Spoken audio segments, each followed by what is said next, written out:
Bien, bonjour à tous. Alors, on termine aujourd'hui. Je vous fais un petit rappel sur l'existence qu'on a vu lors de la séance précédente. Et puis j'ai changé un petit peu le programme. On va passer directement ensuite au problème des universaux qui va nous occuper pendant la seconde moitié du semestre ensuite. Je vais sauter pour l'instant le chapitre sur la nécessité, l'essence et la dépendance pour la raison que le 8 décembre, Antoine Taillard, mon assistant, viendra vous faire une présentation sur la modalité, nécessité, contingence, possibilité. Et ce que je veux vous dire ensuite sur l'essence, ça passera mieux après la présentation d'Antoine Taillard. Donc on commencera aujourd'hui le problème des universaux. Bonjour. Alors je vous fais un petit rappel sur, je vous ai fait une belle diapo, sur les différentes théories de l'existence qu'on a vues. Donc vous vous souvenez, on s'est demandé une question assez typiquement métaphysique, qu'est-ce que c'est que l'existence? Ça paraît être une question très abstraite, un peu vertigineuse. On a quand même fait un certain nombre de progrès. Au moins, on a cartographié 3 grandes conceptions différentes de l'existence. La question, même si elle ne frappe pas d'emblée comme étant la question la plus urgente, on a réalisé qu'elle était assez utile pour comprendre les différentes théories de l'existence. C'est la question suivante. Est-ce que l'existence, c'est une propriété de premier ordre? Vous vous souvenez ce que c'est qu'une propriété de premier ordre? C'est la propriété d'un objet. Okay, donc, il y a Arnaud, il y a des propriétés d'Arnaud. Il y a Lucie, il y a des propriétés de Lucie, etc. Ça, c'est des propriétés de premier ordre. D'accord? Et on veut savoir si Arnaud, en plus d'avoir la lunette, il a des propriétés d'exister. Donc ça, c'est la première grande question sur l'existence. Est-ce que l'existence, c'est une propriété de premier ordre? Et vous avez ceux qui répondent oui, qui disent oui, Arnaud, en plus d'avoir des lunettes, il a la propriété d'exister. Et vous avez ceux qui répondent non, c'est une erreur de concevoir l'existence comme une propriété supplémentaire des objets. Vous vous souvenez des 2 raisons principales de faire ça. Il y a une raison empirique, la raison de Hume, qui consiste à dire moi j'ai jamais vu l'existence. Puis il y a une raison métaphysique qui consiste à dire si c'est ça, ça veut dire qu'il pourrait y avoir quelque chose qui n'existe pas et ça paraît étrange. Alors, on a passé beaucoup de temps sur cette théorie, ceux qui répondent non. Pourquoi est-ce qu'on a passé beaucoup de temps sur cette théorie-là? Parce que c'est la théorie dominante aujourd'hui. Et depuis peut-être qu'il n'est pas exagéré de dire depuis 2 siècles, voire 3 siècles. On avait déjà des doutes émis par Hume sur la théorie de l'existence comme propriété. Et puis, Kant en a remis une couche, Russell, Frege et beaucoup d'autres ont développé la théorie suivante. C'est la théorie selon laquelle, quand on dit que quelque chose existe, on n'est pas en train de dire quelque chose, on n'est pas en train de dire qu'il possède une propriété d'exister, on est en train de dire qu'il y a un type de propriété qui est exemplifié par cette chose. Donc on est en train de parler d'une propriété. C'est pour ça qu'on dit que l'existence, c'est une propriété de second ordre. Si je dis Arnaud existe, ce que je suis en train de dire, c'est qu'il y a un ensemble de propriétés qui sont possédées par quelqu'un. Okay. Avoir des lunettes, avoir un air perplexe comme a maintenant Arnaud, puis plein de propriétés essentielles, vous mettez tout ce que vous voulez là-dedans, puis vous dites, si ces propriétés sont exemplifiées, s'il y a un truc à ces propriétés, voilà, ça c'est ce que c'est pour Arnaud que d'exister. D'accord? Donc ça c'est la théorie quantificationnelle de l'existence en 2 mots. C'est la théorie principale aujourd'hui. Ceci étant, il y a toujours des partisans des théories de l'existence comme objet. Un des problèmes pour cette théorie quantificationnelle, sur laquelle on reviendra quand on fera de la philosophie du langage, je le mentionne ici, même si vous ne l'avez pas complètement attrapé, parce que ça deviendra sans doute plus clair par la suite quand vous étudierez la philosophie du langage, c'est que cette théorie-là, elle repose sur une théorie qu'on appelle descriptiviste des noms propres. Autrement dit, elle suppose que quand vous dites un nom existe, Arnaud existe, vous pouvez remplacer Arnaud par une description. Quand on dit Arnaud, on veut dire l'étudiant de philosophie qui a l'air perplexe, les lunettes, et puis qui, je sais pas quoi, qui a un t-shirt gris, et puis vous mettez une longue description ici, d'accord? Donc, une fois que vous avez cette description, vous pouvez dire Arnaud existe, ça veut dire cette description, elle est satisfaite par un individu. Il y a un truc qui possède toutes ces propriétés, d'accord? Mais là, vous avez des raisons linguistiques, dans lesquelles on n'est pas rentré, mais dans lesquelles on rentrera lors de l'étude de la philosophie du langage, contre l'idée que les noms sont des descriptions. Alors, on est embêté, parce que pour concevoir l'existence comme ça, il faut faire cette hypothèse linguistique forte. Donc c'est une des raisons, c'est pas la seule, c'est une des raisons pour laquelle un certain nombre d'autres philosophes refusent d'aller dans ce camp-là et considèrent l'existence comme une propriété de premier ordre, une propriété d'objet. Okay. Donc maintenant, on va dire Arnaud, c'est un nom, c'est pas une description. C'est un nom, vous pouvez penser à un nom comme une étiquette que Arnaud porterait sur le front. C'est lui, c'est le truc qui est là, vous le montrez, d'accord? Pardon, c'est impoli de montrer du doigt, mais avec vous, je me permets. Et puis quand on dit Arnaud existe, on dit cette personne existe, et qu'est-ce qu'on fait? On lui attribue une propriété. En plus d'avoir des lunettes, il a l'existence. Bon. Alors là, on a deux versions, et on a vu ça en fin de séance dernière, de cette théorie de l'existence comme propriété de premier ordre. Considérez maintenant cette question ici. Est-ce qu'il y a des objets qui n'existent pas?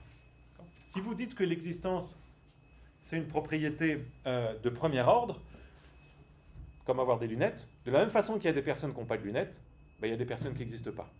Ça, c'est la position meinongienne. Okay, vous dites, ouais, il y a un certain nombre d'objets qui n'existent pas. Donc, ce n'est pas paradoxal pour Meinong de dire il y a des choses qui sont telles qu'elles n'existent pas. Okay, puis il a une ontologie très foisonnante, parce que dans son ontologie, il y a tout un tas de trucs qui n'existent pas, y compris des objets impossibles, des carrés ronds, des montagnes d'or, etc. Ça, c'est Meinong, qu'on étudiera en histoire de la philosophie au second semestre, une théorie intéressante qui soulève tout un tas de problèmes, qui a été largement rejetée, mais il reste toujours aujourd'hui des philosophes, des métaphysiciens meinongiens qui sont très, très intéressants. Et puis on a vu, pour terminer, une réponse alternative qui ménage un peu la chèvre et le chou. Et qu'est-ce qu'elle nous dit, cette réponse alternative? Elle nous dit, oui, Arnaud, il a bien la propriété d'exister. Simplement, la propriété d'exister d'Arnaud, ce n'est pas une propriété qu'il pourrait ne pas avoir. Il n'y a pas des Arnaud non existants. Il n'y a que des Arnaud qui existent. Autrement dit, l'existence, c'est une propriété nécessaire, universelle des objets. Tout possède nécessairement la propriété d'exister. Donc, c'est bien une propriété, mais ce n'est pas une propriété qu'on pourrait ne pas avoir. Tout existe. Ça, c'est le slogan de la théorie naïve de l'existence. Donc, vous n'avez pas d'objets qui sont tels qui pourraient ne pas exister. D'accord? Question? Ah oui, mais Sherlock Holmes, il existe alors, puisqu'on peut parler de Sherlock Holmes.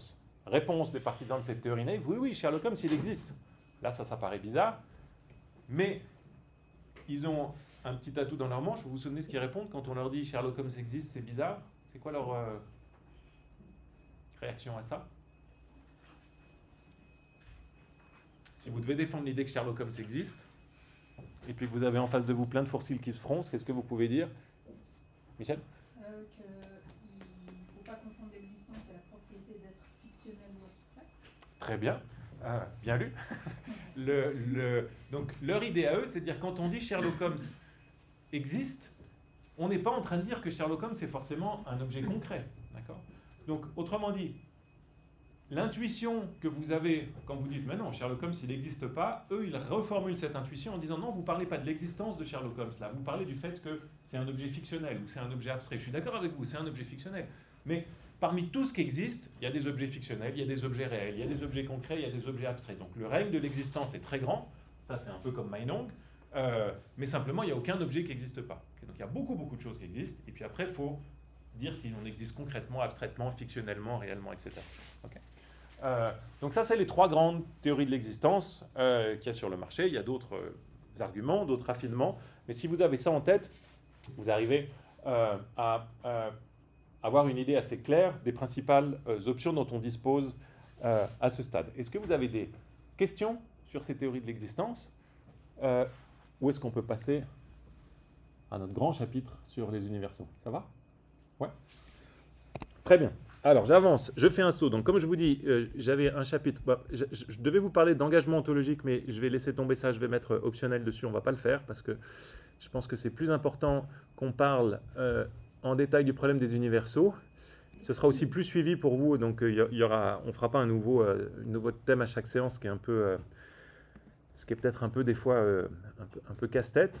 On passe maintenant à ce qui, par un certain nombre de philosophes importants, est considéré comme un des problèmes philosophiques les plus importants depuis la naissance de la philosophie. Et il faut au moins leur reconnaître que c'est un problème important relativement au nombre de philosophes qui s'y sont cassés les dents ou qui ont proposé des solutions et relativement à la récurrence de ce problème dans toute l'histoire de la philosophie. Alors qu'est-ce que c'est que le problème des universaux qui va nous occuper maintenant longuement?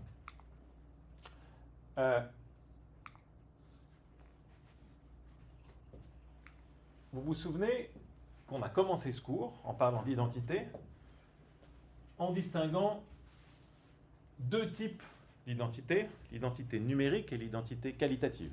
D'accord ?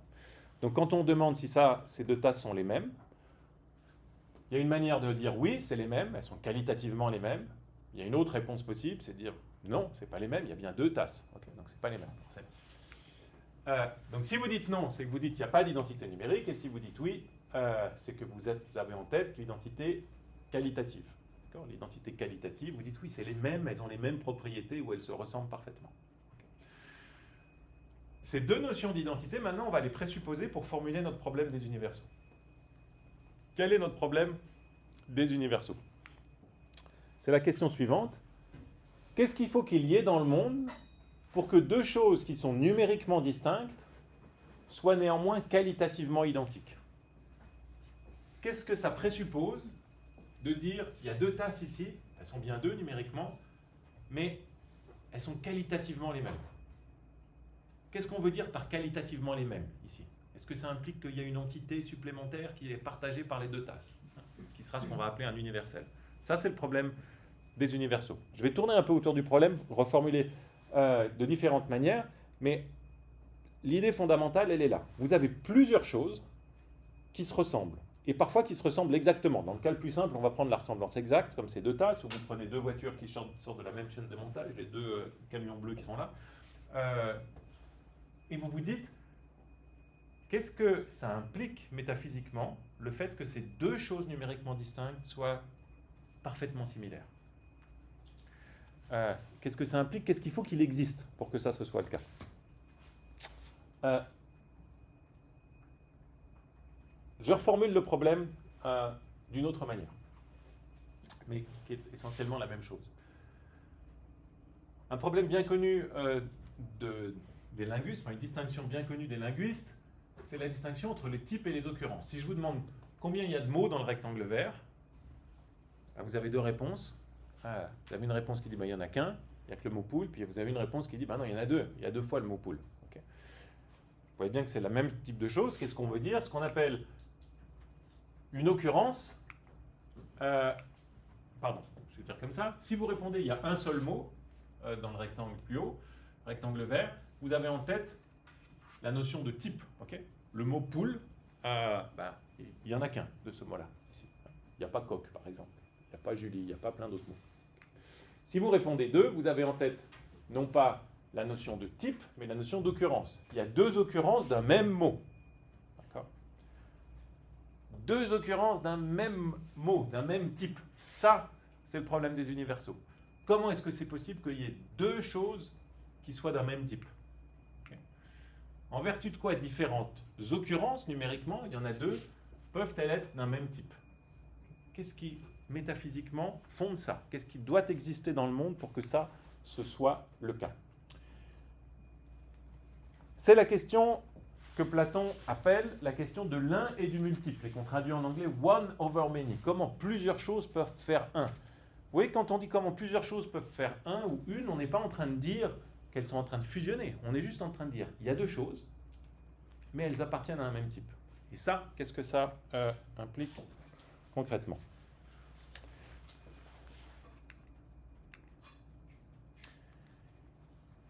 Alors, quand vous lisez les dialogues de Platon, ce que je vous encourage vivement à faire, vous vous rendez compte que dans un grand nombre d'entre eux, pas tous, mais un grand nombre d'entre eux,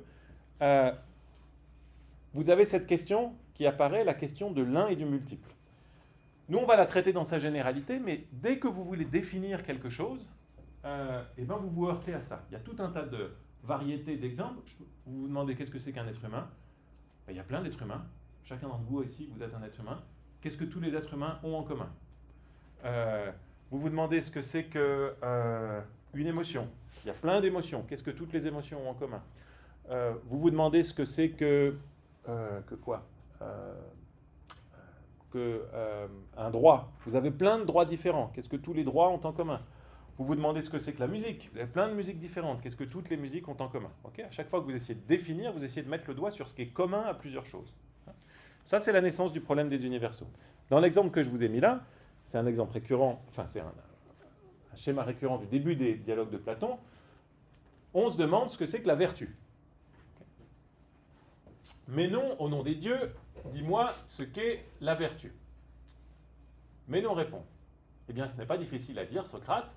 D'abord, si tu veux que je te fasse voir la vertu d'un homme, il est facile de répondre que la vertu d'un homme consiste à être capable d'agir dans les affaires de sa cité, et grâce à cette activité, de faire du bien à ses amis, du mal à ses ennemis, tout en se préservant soi-même de rien subir de mal.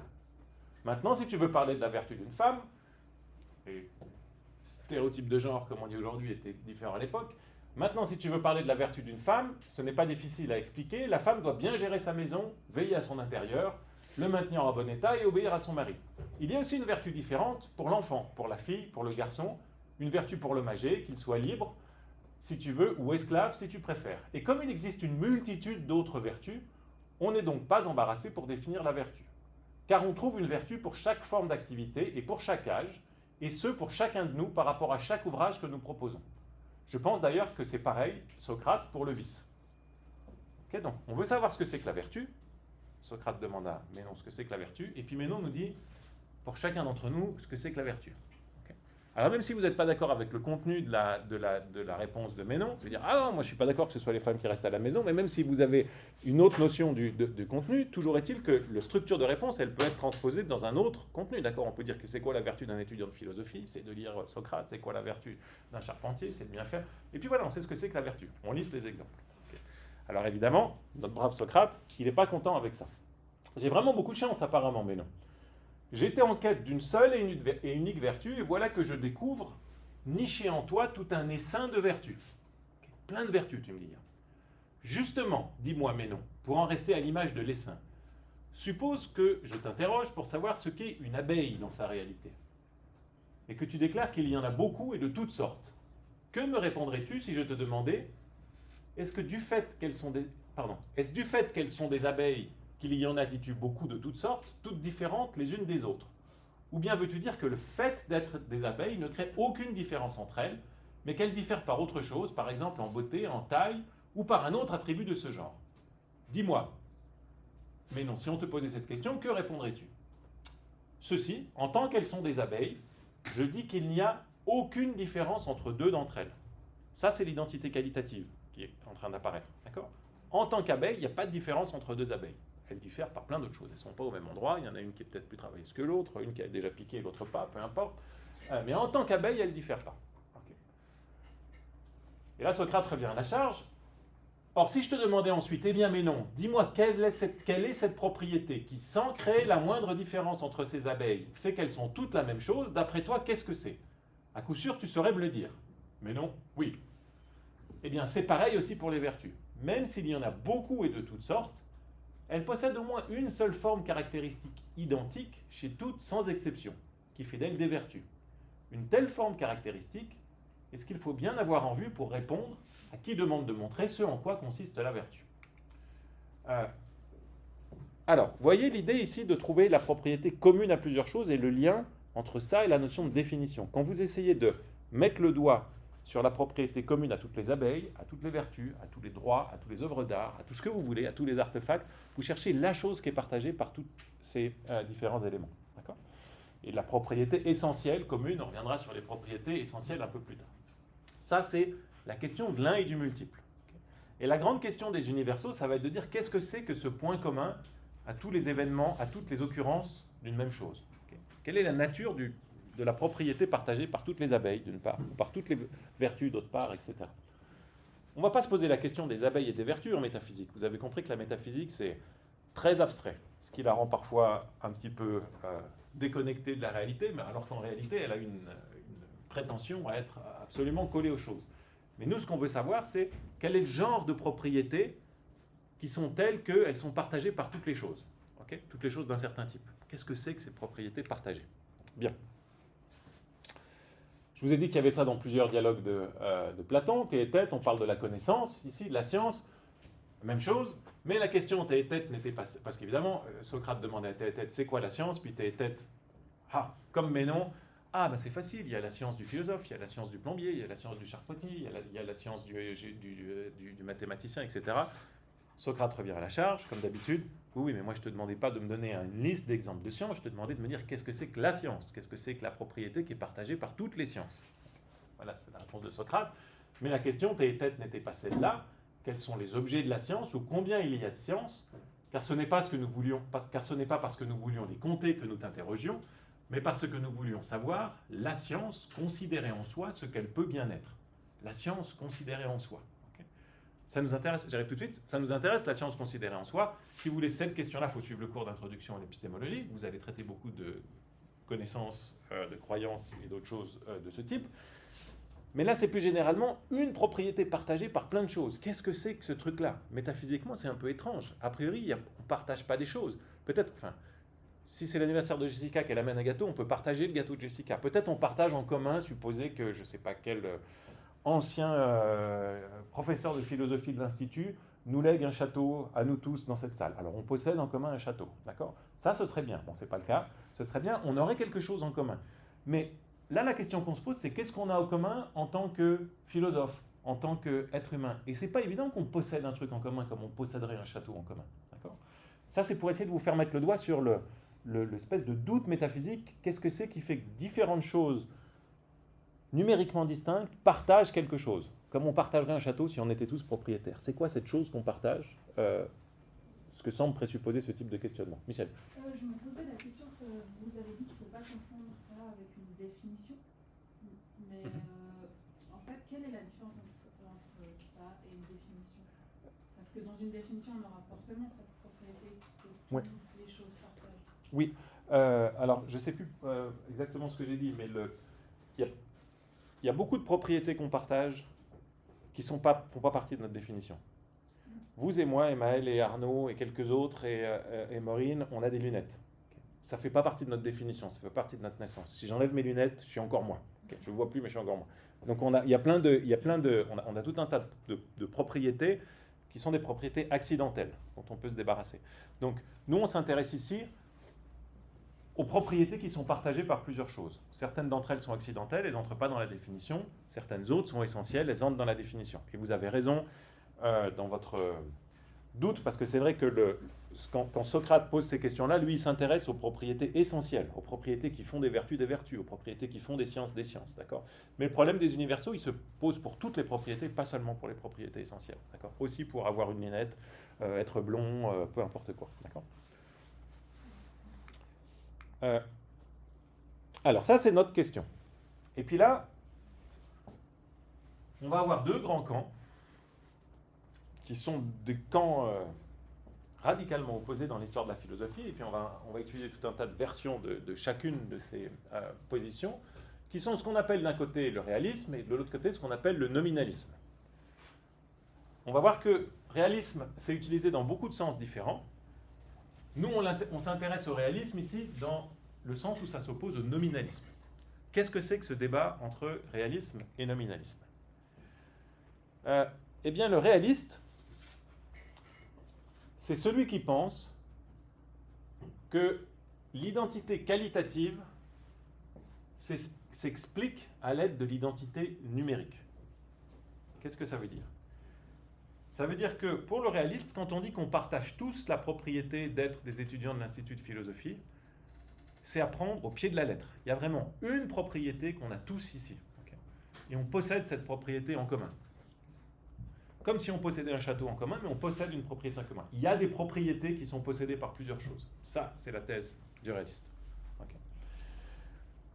Okay. Et c'est la thèse que nie le nominaliste.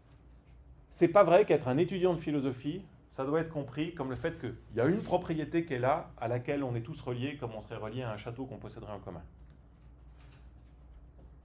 Être un étudiant de philosophie, ça consiste, par exemple, au fait de se ressembler sous un certain aspect. Donc on vient tous en cours, on est tous inscrits. Mais tout ça, c'est des points qui n'ont pas trait au fait qu'on partage une propriété. Il n'y a pas une entité qui est telle qu'on se relie à cette entité-là. Je donne plusieurs formulations, mais qui sont peu ou prou équivalentes. Si A et B, donc deux choses particulières, sont qualitativement les mêmes, c'est qu'ils partagent au moins un élément numériquement identique. Okay. Vous prenez vos 2 tasses de café du début, elles partagent littéralement, elles partagent un certain nombre de choses. Il y a une blancheur dans les 2 tasses, il y a une forme dans les 2 tasses. Un nominaliste, quand on lui dit pourquoi est-ce que deux tasses sont numériquement identiques, ben il va dire non, non, c'est pas parce qu'elles partagent, c'est pas parce qu'il y a un autre truc numériquement identique entre ces deux tasses. Il y a deux tasses numériquement distinctes. Il ne cherchait pas une espèce d'entité nébuleuse derrière que partageraient ces deux tasses. Il n'y a pas de château possédé par ces deux tasses, il n'y a pas de propriété possédée par ces deux tasses. Alors, qu'est-ce qu'il va répondre? Il va avoir plusieurs réponses, mais je vous dis juste une réponse commune pour le nominaliste, en tout cas pour une forme influente de nominalisme aujourd'hui, c'est de dire, comment on pose la question, qu'est-ce que les deux tasses ont en commun, en vertu de quoi elles se ressemblent? Le nominaliste, il dit rien. Il dit, mais alors pourquoi elles se ressemblent? Puis le nominaliste, il va dire quelque chose typiquement du type, ben c'est comme ça, elles se ressemblent, on ne va pas expliquer la ressemblance. La ressemblance, c'est une relation brute entre les choses dans le monde. D'accord? Donc il ne faut pas, pour expliquer la ressemblance entre les choses, présupposer des propriétés partagées par les choses. Autre manière encore équivalente de décrire l'opposition entre le réalisme et le nominalisme, si vous dites une phrase comme « deux choses sont de même type », dans la bouche du réaliste, même ici, ça veut dire l'identité numérique. Il y a un type, un seul truc qu'on retrouve dans les deux choses. Mais si vous êtes un nominaliste, ben vous niez ça. Il n'y a pas une seule chose que vous retrouvez dans les deux choses. Vous avez deux tasses, mais vous n'avez pas un truc unique que vous retrouvez dans les deux tasses. D'accord? Donc, peut-être que vous commencez à sentir les différences de sensibilité de ces deux catégories de philosophie. D'un côté, vous avez une philosophie qu'embrasse Platon, et on verra qu'embrasse Aristote aussi de l'autre côté, qui dit pour que des choses se ressemblent, il faut qu'elles partagent littéralement certaines propriétés. Il y a une propriété de blancheur qui est dans différents t-shirts. Il y a une propriété de blondeur qui est dans différents cheveux, etc. Et les réalistes disent ça, ça nous permet de comprendre comment plusieurs choses sont d'un même type. Le nominaliste, lui, trouve ces entités complètement mystérieuses. Comment c'est possible qu'une seule chose, la blancheur, soit dans plusieurs chemises? Moi, je n'avale pas ce truc-là, dit le nominaliste. Donc, je pense qu'en réalité, quand on dit que toutes les chemises blanches partagent une même blancheur, la seule chose qu'on veut dire, c'est que les chemises se ressemblent. Okay. Et on s'arrête là. On ne va pas postuler des entités mystérieuses qui peuvent exister dans plusieurs autres. Bien. Longue citation de David Armstrong, qui est un philosophe important du XXe siècle sur ces questions. Je vous mettrai son livre en ligne, Universals, qui est une très bonne introduction générale à la métaphysique à travers cette question-là. C'est limpide, ça a été traduit en français. Je peux vous mettre que la version anglaise, et vous trouvez la version française à la bibliothèque. Les universaux, un petit livre extrêmement pédagogique. Et Armstrong a un petit peu réhabilité ce débat des universaux au XXe siècle, notamment en cartographiant les différentes options possibles. Et lui-même, c'est un réaliste des universaux, il pense qu'il y a des universaux. À cette étape, je pense que nous pouvons avoir un aperçu plus profond du problème des universaux. Il y a ces philosophes qui soutiennent que lorsqu'ils disent avec vérité que deux occurrences sont du même type, cette mêmeté doit être comprise en termes d'identité stricte, c'est-à-dire ce qu'on a appelé nous d'identité numérique. Les deux différentes occurrences ont quelque chose de strictement identique. Si par exemple deux différentes choses ont la même masse, alors cela doit s'entendre de façon stricte. Il y a une masse qui est partagée par les deux choses. Une seule et même chose, la masse est un constituant des deux choses. Historiquement, ces philosophes sont appelés réalistes, et l'on dit d'eux qu'ils croient en la réalité des universaux. Platon, Aristote, Armstrong, notamment. D'un autre côté, il y a des philosophes qui pensent que quand nous disons avec vérité d'un certain nombre d'occurrences que toutes sont du même type, alors tout ce que nous disons est que les différentes occurrences sont des parties d'un tout ou d'une unité plus large et que ces parties ne se chevauchent pas. Toutes les occurrences sont les membres d'une seule classe, par exemple, où elles se ressemblent entre elles d'une certaine manière ou quelque autre formule. La mêmeté des occurrences est seulement approximative et populaire. Il n'y a pas vraiment un même type. Okay, c'est une manière de parler, mais à strictement parler, il n'y a pas une entité commune à différentes occurrences, ou deux tasses de café.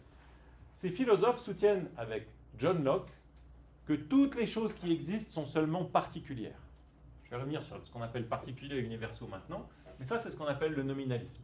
Locke, Hume, Berkeley, les empiristes en général. Pourquoi les empiristes? Les empiristes, ils croient à ce qu'ils voient, ils pensent qu'il n'existe rien d'autre que ce dont ils peuvent faire l'expérience, et justement, on n'arrive pas à voir ce qui est commun, ce qui est partagé dans plusieurs choses. On voit que des choses particulières. Si ça c'est vrai, alors on a des raisons de douter de l'existence des universaux. Ces philosophes soutiennent donc avec John Locke que toutes les choses qui existent sont seulement particulières. Il n'y a pas d'identité stricte, numérique, qui s'étende d'une occurrence à l'autre. Il n'y a pas d'universaux. Les philosophes qui adoptent un tel point de vue sont traditionnellement appelés nominalistes. Donc les réalistes d'un côté, qui acceptent que différentes occurrences qui se ressemblent partagent quelque chose littéralement, et les nominalistes de l'autre côté qui nient que ça se soit le cas. Est-ce que ça va sur la distinction, sur le problème des universaux et sur la distinction entre les réalistes et les nominalistes? Ouais. Bien. Alors, on a parlé jusqu'ici d'universaux et de particuliers. On va essayer maintenant de donner une définition un peu plus claire de ces choses-là. Et en particulier de ce qui suscite tant de débats, à savoir les universaux. Vous avez les réalistes qui les aiment et puis vous avez les nominalistes qui les détestent. Ce n'est pas des sentiments personnels. Les nominalistes pensent qu'il n'existe pas. Ces trucs-là n'existent pas. C'est des inventions de métaphysiciens qui n'ont pas bien pensé. Les réalistes pensent qu'au contraire, il y a des universaux dans la réalité. Qu'est-ce que c'est qu'un universel? Peut-être vous avez des propositions de... Si je vous dis maintenant... Donc, universel, c'est ce qu'aiment bien les réalistes. Si vous avez bien compris la distinction entre réaliste et nominaliste, peut-être vous avez déjà quelques idées sur comment on définit un universel.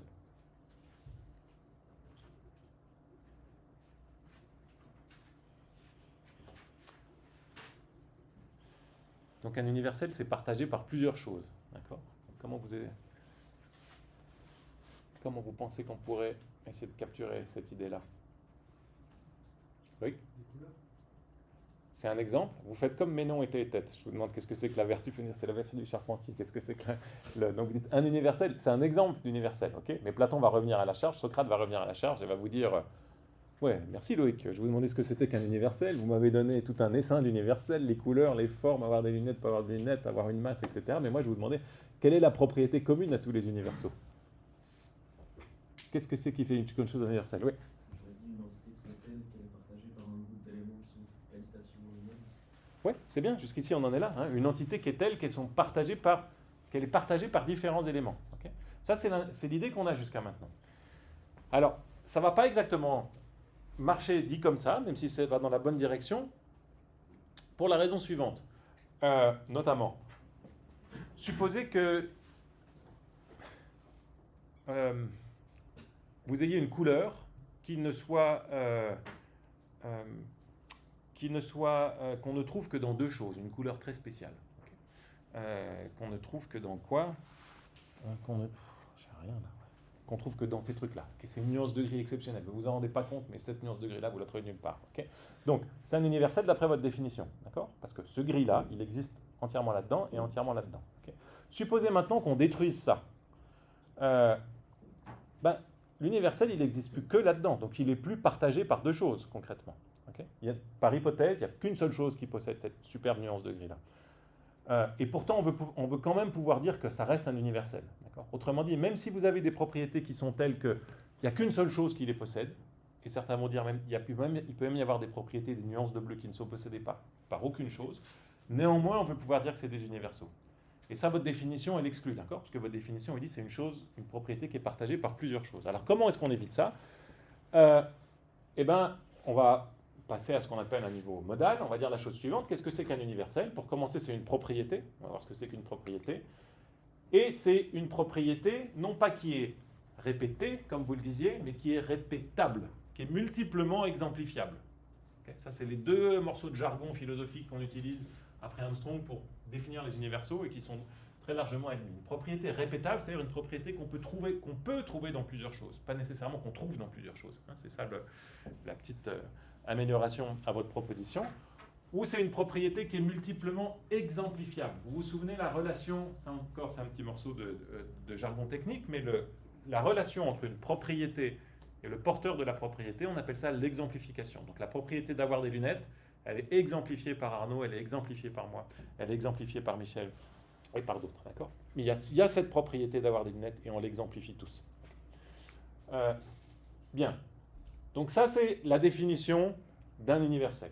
C'est une propriété qui est répétable, autrement dit qui est multiplement exemplifiable. Qu'est-ce que c'est exactement qu'une propriété, maintenant? C'est pas si simple et vous avez un certain nombre de philosophes qui vont rejeter les propriétés. Les nominalistes, précisément, Hume typiquement est quelqu'un qui n'aime pas les propriétés. Alors pour essayer de se faire une idée de ce que c'est qu'une propriété, peut-être on l'a maintenant avec le langage, mais on peut s'en faire une idée perceptive. Vous avez ici un rond bleu. Okay. Si vous êtes Hume, vous allez dire c'est juste une chose ça. Il y a la moitié supérieure du rond, il y a la moitié inférieure, ou il y a la moitié de gauche, la moitié de droite. Il y a différentes parties spatiales dans le rond, très bien, dans le disque plutôt. Mais c'est tout ce qu'il y a. Celui qui croit à l'existence des propriétés, il pense qu'il y a une autre manière de diviser ce rond. Okay. Autrement dit, vous ne pouvez pas simplement le couper avec un ciseau spatialement, mais vous pouvez aussi isoler dans ce disque un certain nombre de propriétés. Et ici, vous en avez deux qui sont assez simples. Vous avez d'abord la forme. Okay. Qu'est-ce que j'ai fait là? J'ai changé la couleur du rond, mais j'ai gardé sa forme. Okay. Donc, ce qui reste présent dans ces quatre ronds-là, pour ceux qui croient dans l'existence des propriétés, c'est la forme du rond. Elle est restée la même. Vous avez une seule forme qui est exemplifiée par lui, par lui, par lui et par lui. Okay. Et puis inversement, vous pouvez garder la forme, garder la couleur, mais varier la forme. Okay. Donc si vous allez dans cette direction-là, ça vous montre, d'après ceux qui croient à l'existence des propriétés, que la couleur, c'est une autre propriété que la forme. Là, c'est la couleur qui est restée stable. Ici, c'est la forme qui est restée stable. Ça semble trivial, mais dites-vous bien que pour le partisan des propriétés, il pense que littéralement, il y a une chose qui est restée la même quand vous avez modifié votre rond en allant vers la droite, à savoir la couleur du rond. Et il pense qu'il y a une chose qui est restée la même quand vous avez descendu, à savoir la forme du rond en question. Okay. Il y a littéralement la même forme, il y a une entité là-dedans, que vous ne pouvez donc pas découper avec votre ciseau, d'accord? Vous ne pouvez pas découper juste la forme. Parce que si vous essayez de découper la forme avec votre ciseau, vous allez prendre un peu de couleur, malgré vous. Vous n'allez pas avoir un bout de papier qui a juste la forme. Et inversement, si vous voulez prendre juste la couleur, vous allez donner une forme avec votre ciseau. Donc vous voyez que cette manière, ce que je suis en train de vous dire, c'est que les propriétés, pour les partisans des propriétés, c'est des constituants des objets, mais qui ne sont pas comme des parties spatiales et temporelles. Ce n'est pas comme des Legos que vous pouvez séparer avec un ciseau. D'accord ? Donc quand vous avez des objets en face de vous, vous avez une complexité qui n'est pas juste une complexité qu'on appelle méréologique, avoir des parties, dans le sens spatial ou temporel, mais vous avez aussi ces notions, ces entités un peu étranges de propriété. On ne peut pas voir la rondeur toute seule, ça c'est ce qui fait dire aux nominalistes que ça n'existe pas, mais on a quand même une intuition forte qu'il y a quelque chose comme la rondeur qui est préservée là, et il y a quelque chose comme la couleur qui est préservée ici. Donc on a deux propriétés dans cet exemple qui sont très simples, avoir la forme ronde et puis avoir la couleur bleue. Cette nuance de bleu, plus précisément. Donc ça, c'est ce qu'on appelle les propriétés. D'accord ? Et je leur dis, peut-être je me répète trop, mais encore une fois, les réalistes pensent qu'il y a des propriétés. Les nominalistes pensent qu'il n'y en a pas. Alors, une petite exception, on verra à la fin, quand on parlera du nominalisme des tropes, mais ça, je vous réserve la surprise pour la fin du cours. Donc une même substance, dans cette idée-là, peut avoir différentes propriétés. Vous avez votre rond ici, notre rond de départ, il a au moins deux propriétés. Par hypothèse, on peut dire qu'il en a que deux, parce que c'est un objet sur un écran, et il n'a pas tellement d'autres propriétés, s'il est peut-être composé d'un certain nombre de pixels, par exemple. Supposons qu'il n'ait que deux propriétés, il est uniformément bleu de cette nuance, et il est rond. Okay. Le même objet a deux propriétés.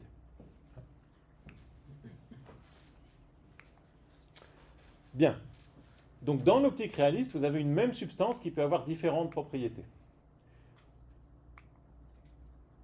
Ça, c'est la substance. Je me répète un peu, mais j'ai fait des beaux dessins pour vous apprendre. Et puis vous avez deux propriétés qu'on peut représenter comme ça. Ça, c'est la propriété d'être bleu, ça, c'est la propriété d'être rond. Et cette substance-là, elle exemplifie ces deux propriétés-là. Donc dans cette pièce, nous sommes des substances, des personnes, des continuants, si vous acceptez la distinction de continuant occurrent. Et comme continuant, on exemplifie, on possède un certain nombre de propriétés.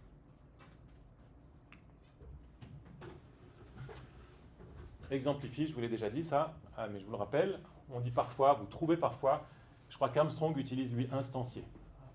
Les substances instancient ou exemplifient ou possèdent des propriétés.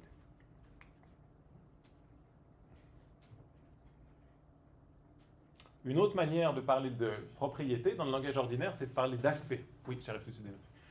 c'est dire, cet objet-là, il a deux aspects. Un aspect, c'est d'être bleu, un autre aspect, c'est d'être rond. La notion d'aspect, la notion de propriété, c'est des notions qui sont très proches. Oui. C'est tout bête, mais c'est la substance qui exemplifie les propriétés. Ouais. Pourquoi la flèche est dans le sens? Parce que c'est la voie passive, c'est les propriétés qui sont exemplifiées par la substance. Oui, j'ai mis exemplification, la nominalisation, donc on ne sait pas si c'est exemplifié ou à la voie active ou à la voie passive. Mais j'avais en tête cette idée que les propriétés sont exemplifiées par là. Et puis, peut-être pour le...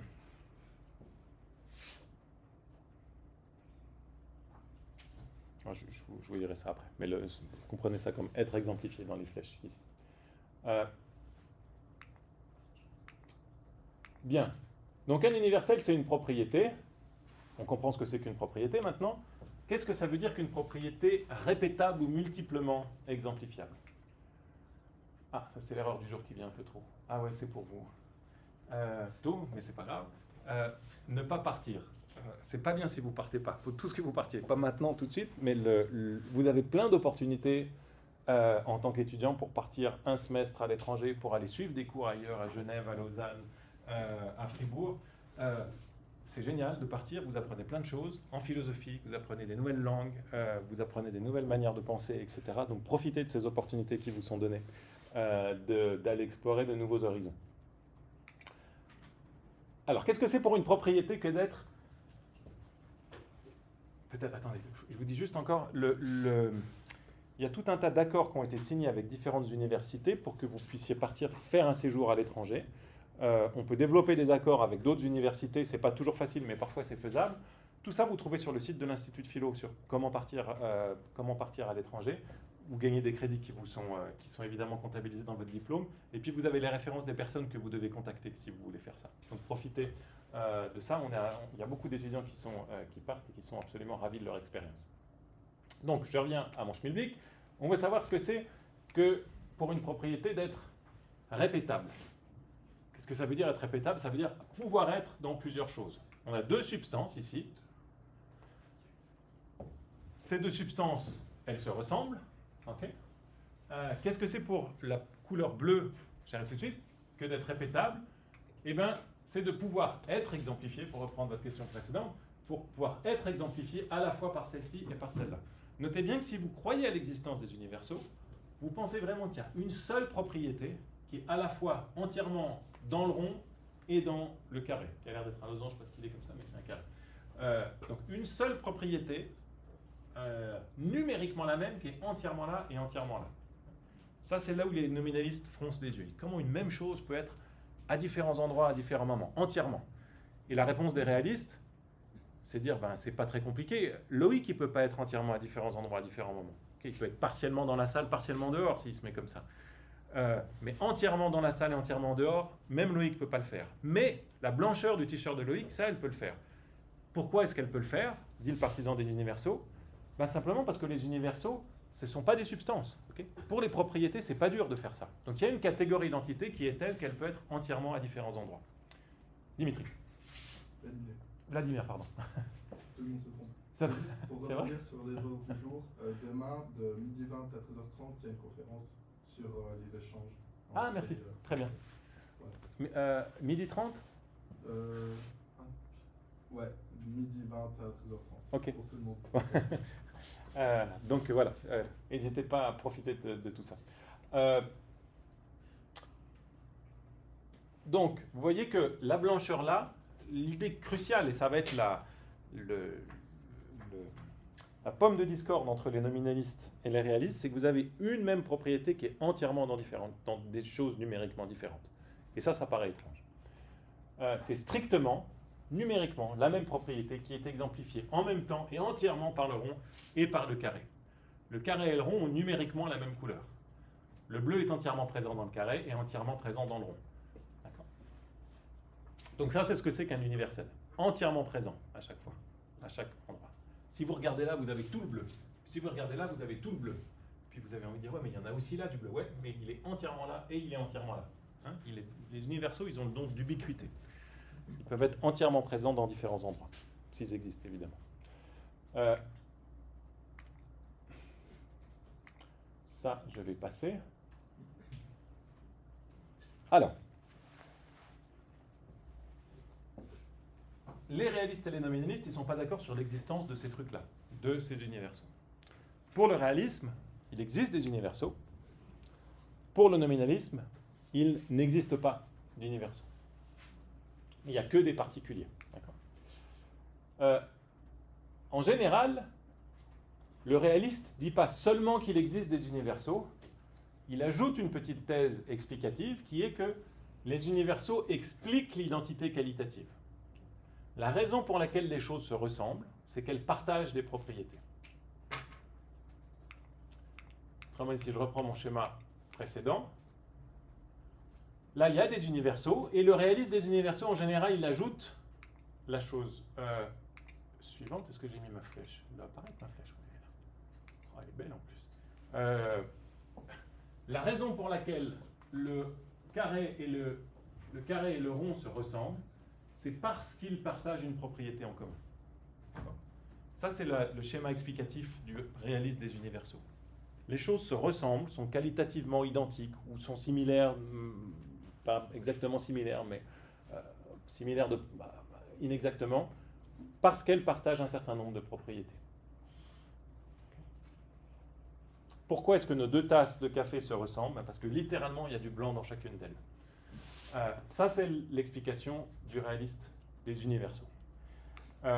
Et puis, si vous avez le nominaliste, ce qu'on va appeler le nominaliste de la ressemblance, vous lui posez la question, mais pourquoi est-ce que le rond et le carré se ressemblent? Sa réponse, c'est parce que c'est comme ça. Il n'y a pas d'universaux. Okay, c'est juste un fait brut que les choses vont se ressembler.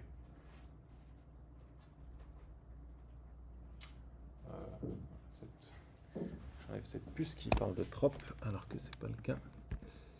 Encore ici. Voilà.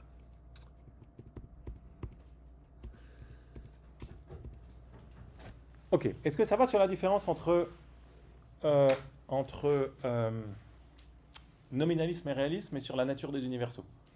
Ouais. Alors, si ça va, je fais juste un petit point sur le pourquoi est-ce qu'on parle de nominalisme et de réalisme, et puis on va ensuite envisager, après la pause, un certain nombre de versions de chacune de ces 2 théories. Je vous dis juste avant, un petit point terminologique avant qu'on fasse une petite pause. Quand on parle de réalisme en philosophie, ça veut dire plein de choses différentes. Cette acception selon laquelle le réalisme est opposé au nominalisme, vous avez compris que c'est une acception centrale dans l'histoire de la philosophie, mais ce n'est pas la seule. Quand vous entendez parler de réalisme, souvent, ça s'oppose non pas à nominalisme, mais ça s'oppose à quoi? Qu'est-ce qu'on oppose traditionnellement au réalisme? Idéalisme, très bien. Peut-être fait couper l'arbre sous le pied.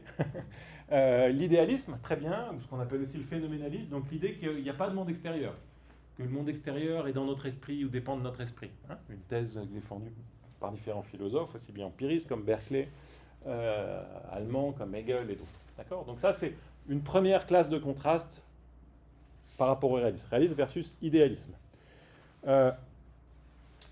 En philosophie des mathématiques, par exemple, quand on parle de réalisme, ce qu'on veut dire, c'est que les nombres existent. Okay? Puis vous avez des nominalistes en mathématiques qui pensent que les nombres n'existent pas. En philosophie des sciences, si vous êtes un réaliste, ça s'oppose ici à ce qu'on appelle l'instrumentalisme. L'instrumentalisme, c'est la thèse que quand on parle d'atomes ou de quarks, on n'est pas en train vraiment de parler d'entités qui existent, mais simplement d'utiliser des outils qui nous permettent de faire des bonnes prédictions. Donc les instrumentalistes, quand ils lisent des textes scientifiques, ils ne trouvent pas que ça les informe sur la structure de la réalité, ils pensent juste que c'est des théories très utiles pour prédire ce qui va se passer par la suite.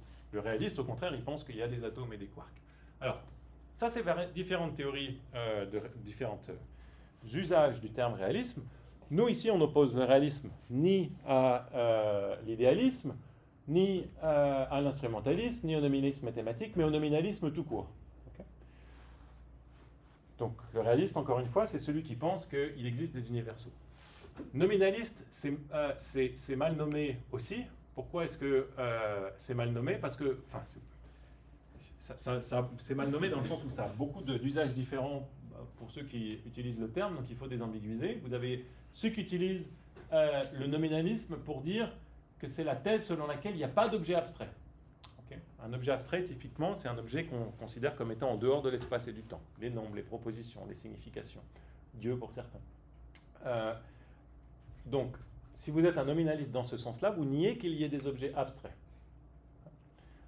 Nous, ce n'est pas dans ce sens-là qu'on utilise nominalisme. Le nominaliste, dans le sens où c'est utilisé dans le débat maintenant, c'est juste une thèse négative qui dit qu'il n'existe pas d'universaux. Alors on a envie de dire pourquoi ça s'appelle nominaliste. Nominaliste, ça parle de nom apparemment, mais on va voir qu'il n'y a pas de lien essentiel dans cet usage du terme entre le nominalisme et les noms. Donc ce n'est pas uniquement la thèse, même si c'est une version de nominaliste, qui dit que deux choses sont d'un même type si elles partagent un même nom. Okay, donc ça c'est une version, une façon de dire. Les deux tasses, pourquoi est-ce qu'elles sont des tasses? Pourquoi elles se ressemblent? Ben, juste parce qu'on les appelle des tasses. Ça, ce serait une forme de version brute de nominalisme, mais ce n'est pas la seule manière de nier les universaux. Donc, vous ne prenez pas les pieds dans le tapis. Réalisme et nominalisme, c'est utilisé dans un sens très contraint. Le réaliste, c'est celui qui pense qu'il y a des entités répétables, et le nominaliste, c'est celui qui nie ça. Okay, bien. Eh bien, on reprend ça après une pause de 10 minutes. On reprend à 17.